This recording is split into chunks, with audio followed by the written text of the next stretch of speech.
1, 2, 3, and go. Hello, thank you. Thank you, Stanislaus, for this wonderful wedding. So memorable. Everything is super good. From the coordinator, yung pinakauna namin, which is Sir Pao. And then si Mami also, yung nakausap namin kay Jay. And then, definitely, sobrang nag-enjoy ako at sobrang nagulat. Surprising din talaga. Sa inyo po, Sir Aki. Ano pa yung babae, sorry? Yung isang babae.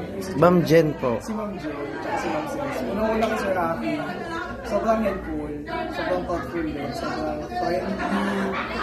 Totoo, sobra. Wala akong sabi ko, sobrang tropa-tropa lang yung yan. Pero professional pa din. Sobra, thank you, Sir Aki. Ikaw na kay Ma'am Sis kasi hindi sa Ma'am Sis.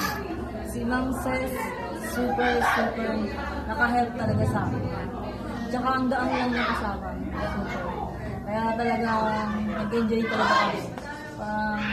Less hassle talaga. Estada. Si Ma'am Jen, yung sa church, it's sobrang 5-star din. Kasi ang smooth ng flow, definitely, sobra. Nakakatawa. Hindi ko alam dahil sa sobrang galing nyo lang talaga, sa sobrang dami ng knowledge or experience nyo. Pero sobrang nakakatawa. From the bottom of my heart, hindi talaga sobra. Ang smooth. Ang smooth ng naging problema. Actually, hindi lang tayo on time. Earlier pa tayo. Medyo na-delay lang tayo, hindi nyo kasalanan yun. Gusto ang photographer. Ang daming ang daming tapos na-late pa pagdating dito, di ba? Pero yung intern sa Stala, ayun, yun nga sa inyo, Sir Aki, Sis, Ma'am Jen, Sir Pao, Ma'am Lynn, sobrang thankful yun. Sobrang gaano katrabaho. Kasi kami, ako, lalo na ako bilang as a sales person, nasa sales industry, sobrang isang pinakamahalaga na factor kapag nasa sales industry is yung commitment and how do you deliver the service. Kasi sabi nga, sa dami-dami ng bagay na magagawa mo, magkamali ka lang ng isa, hindi matatandaan. Pero definitely ito yung ginawa mo sa akin, so memorable. Hindi ko kayo makakalimutan.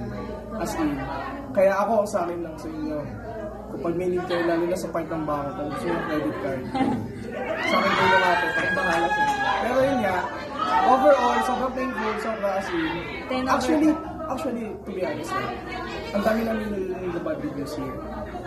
To be honest. Ang dami. Siguro yun yung part na nag-i-start pa lang si Stana here. Ang dami. Hesitant kami. To be honest na. I'll be proud. Sobrang hesitant kami. Gusto namin mag-back out. Pero, nakasign kami ng contract.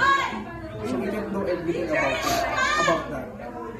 So, we're hoping na ang dami kasama yung walang news, walang kahit ano. Siyempre, as couple, siyempre ito yung dream wedding namin. Dream wedding is pinaka-special, one of the special memorable. Well, praying kay Lord sa akin ng okay. Supposedly ako hindi ako nag-expect yun. Totoo, ako, ewan ko sa kanya, ako hindi ako nag-expect na, ako ang nag-expect ko lang, kung magkakaroon ng flaws, lesson lang, hindi ko magkakaroon. Ako okay na ako, hindi ako yung tipo ng tao na na-expect eh. I always set myself to the lowest. So I can, hindi ako madisappoint. Kasi the lesson you expect on something, the lesson you will be disappointed. Pero thankful ako sa inyong apat. Ang galing. Sobra.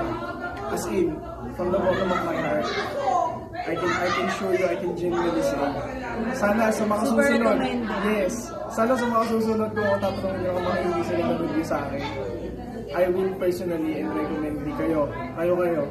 Sobrang as in, from hotel nga, ikaw na nagsasabi, ikaw na nagpapakaima, ikaw na nagsasabi ng mga bagay. Sir, utusan mo lang ako pag ka ng trabaho. Sir, okay lang sa amin lang ito. Sabi ko naman sa hindi ako ganun tao, pero pinaramdam mo sa akin na okay lang yun. Thank you. Pagdating sa church, smooth. Sobra.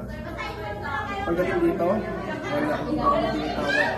Hindi lang yun up until after the wedding. Ito ka. Hindi lang ako pinabayaan. Tropa tayo. Yun yung kasi mahalaga eh. Yung kamarami nila. So, thank you. Alright, so thank you so much po, sir.